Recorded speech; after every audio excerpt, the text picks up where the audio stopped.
ಶಾವಿಗೆ ಮಾಡುವ ವಿಧಾನ. ಒಂದು ಪಾತ್ರೆಯಲ್ಲಿ ಬಿಸಿನೀರು ಇಟ್ಕೊಳ್ಳಿ. ಅದಾದಮೇಲೆ ಎಳ್ಳನ್ನ ಉಟ್ಕೊತಿದ್ದೀವಿ, ಅಂದರೆ ಬಿಸಿ ಮಾಡ್ಕೊತಿದ್ದೀವಿ.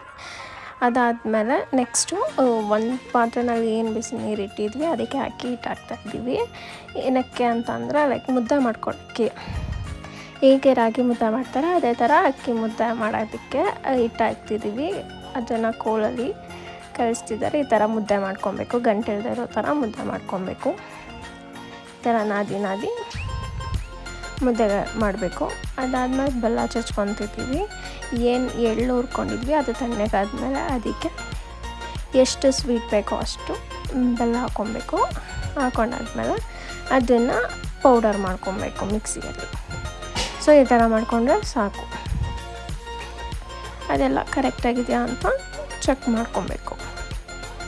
ಅದಾದಮೇಲೆ ಅದಕ್ಕೆ ಶಾವಿಗೆಗೆ ಕಾಯಲ್ಲಿ ಮಾಡ್ಕೊಳ್ಳಿಕ್ಕೆ ಕಾಯಿ, ಜಾರಿಗೆ ಕಾಯಿ ಹಾಕ್ಕೊಂಡು ದ್ರಾಕ್ಷಿ ಗೋಡಂಬಿ ಗಸಗಸೆ ಏನಿದೆಲ್ಲ ಹಾಕ್ಕೊಂಡು ರುಬ್ಕೊಬೇಕು.